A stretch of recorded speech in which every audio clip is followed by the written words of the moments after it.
Zainul, thank you so much. We are so honored to having you here with us today. And from the newsroom to the diplomatic stage, from the grassroots to global affairs, how have you embodied and interpreted the spirit of multicultural Singapore throughout your journey? That's a very interesting question. I spent more than 20 years as a journalist. At first as a very serious journalist, as a research magazine, before I joined the mass media, where it's a lot more complex. And then after 20 years with the media, mass media, then I joined politics. I stood for election and served at the Ministry of Foreign Affairs, in fact, up to the level of a senior minister of state for foreign affairs. And there I served for more than 15 years. And that gave me a different outlook towards life, towards the world, in fact. First of all, I was a politician as a member of parliament, but serving the Ministry of Foreign Affairs, engaging with the rest of the world, the global world, which was changing and changing a lot and changing very fast. Yeah. So to me, I saw that as a privilege for me, as a blessing in the sense that I was able to learn more, understand people better, understand Singapore better too, because Singapore is a very global state. True. We are very small. What do we have? Hardly any natural resources.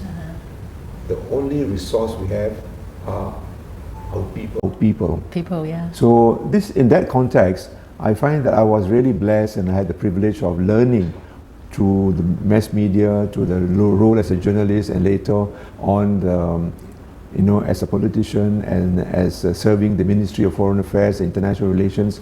To me, it was really something which I really was grateful for.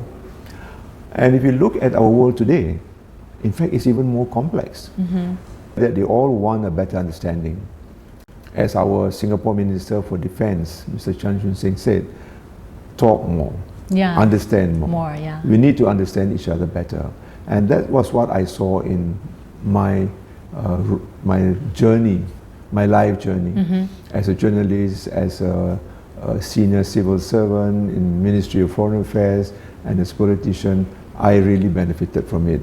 And I think this is where I feel if I could share with people that life journey of mine, then I would feel a lot more blessed in that sense. So, well, one of the things which I learned, which I till today I'm very grateful for, is the early days of the opening of China, and where I covered Prime Minister Lee Kuan Yew's visit at that to time, China, 40 years ago. Suzhou. This was back in the 80s, and China was just opening up, and I learned there's so much to understand the new China. There's a lot to learn. And even till today, it's so amazing, the developments. Also, a very important part of learning process. There's a lot to learn. China, in Indonesia, they're all changing.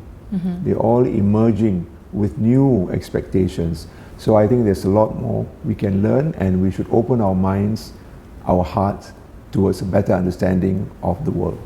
Great.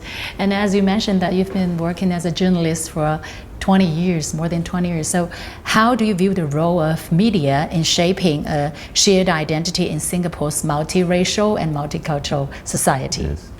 Well, media is more than just multiculturalism of Singapore. Media was also about the emerging politics of Singapore then. Singapore just became independent. We joined Malaysia, and before long we decided to leave Malaysia, and our relations with our other neighbors, with Indonesia, were all very challenging. So the media played a very important role in making people understand what's going on. What is Singapore all about? So more than just politics, of course, more than just our relations with our neighbors, which are very important areas, but it's also to understand ourselves. Better, yeah. What you mentioned as multiculturalism. That is something which Singapore is very proud of. Yeah. Mind you, Singapore is 70% Chinese. Yeah. The Malays about 15%, the Indians about 8% are minorities. But in an area where the Malay Muslims are the majority, So you can see how complex things can be. But Singapore, I'm very happy to say, rose up to the occasion and stood to the principles of multiculturalism. And this is why I felt that not only Singaporeans, but also people like our neighbors must also understand how we see our multiracialism, our multiculturalism, and we take that very seriously. And if you look at our institutions, the various institutions that we have, whether in Parliament itself, we changed even our constitution to ensure that it's minority representation. We have set up various cultural organizations just to ensure that we understand each other better. So multiculturalism, multiracialism, and multi-religious Singapore are very important ingredients of what Singapore stands for and what Singapore represents and what must be preserved so that Singapore can continue to have that harmony and we can progress further. Reflecting on your multi-faced career as a journalist, politician, diplomat, and a community leader, what common values or traits connect these different roles? I think if there's one word for me is actually understanding. There's always that need for better and greater understanding. And related to that word of understanding is of course greater harmony. In a harmonious world. It's the target, yes. Yes, a better and harmonious world. Not only among the Muslims, but also between the Muslims and the non-Muslim world. And in fact, the world is becoming borderless now with science and technology, with AI, and with a younger set of people who are very much involved in AI. So the world is becoming borderless. And all the more we have to make sure that there is that better understanding so that we can promote greater harmony. Yeah, and what role do you believe that young people should play in the public service today? And what words of encouragement or inspiration that would you like to offer them?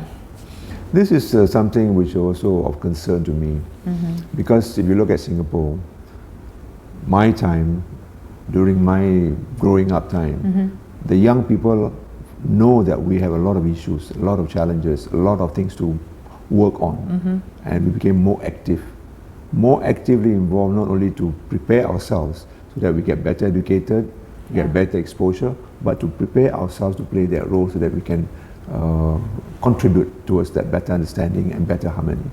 But today, look at the young. They're all very happy with everything's so everything nice. is taken care of, Yeah. you know, and so they just concentrate on their own education, on their own achievement, and not as many as before are involved in terms of community service, community work. There are still people who are involved for sure, but not like before, because they feel that the government can take care of it. Yeah, It's the government's good. job, right? So the thinking is different. But I think all the more we need to reach out to them and make them understand, make them also prepare themselves to play that role. And that role is only not just for our Singapore, but also for the region and for the world actually. Also, yeah, true. Yes, yeah. And in your But they are better educated, you know, they are better qualified. because they are focused on they are very focused on their education, and if you compare their level of achievement to our generation, we feel shy. but maybe more like social responsibility But they need to it's take care. that social responsibility and working together as a community, you know, I think is more urgent now. Okay. The key challenges and opportunities for Singapore if we want to involve better as a multicultural society in the future. In terms of what more we could do, I think we just touched on about the young. I think we need to also try to reach out to them. But I think all the more we need to try and reach out to them to make them understand why, in fact, our multiculturalism is something we value and we must all work towards preserving and promoting. Otherwise, it can be taken for granted. Yeah. In fact, I have come across young people who tell me, "Please lah, why are you talking? It's already very nice. Why all these grandpa stories? We are not Chinese, we are not Malays, we are not Indians. We are we're Singaporeans." So that's the attitude they say. We don't want to talk about all this, you know. But when things are good, when things are all going well, of course, maybe there's no need. But when things It's start not to really crumble, good. Yeah. when there are issues, and it can happen again because the world is changing. Yeah. The forces at play in the world is also changing, so it can have an impact on us. Then are you prepared? Do you understand enough about the multiculturalism? Do you understand enough about the other people, the other people's religion, the other people's culture, and their outlook towards life? Yeah, understand better each other or work together. Yes. So if you don't prepare now, it may be too late. So I think there is a need for that part of education so they understand better and be prepared for any eventuality. Be prepared. Yeah. Yeah. So lastly, I was Scout before, so my motto is be prepared.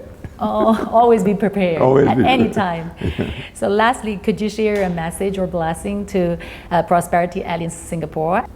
Singapore is a model. I think we also should not take that for granted. I think we should also play a role outside Singapore.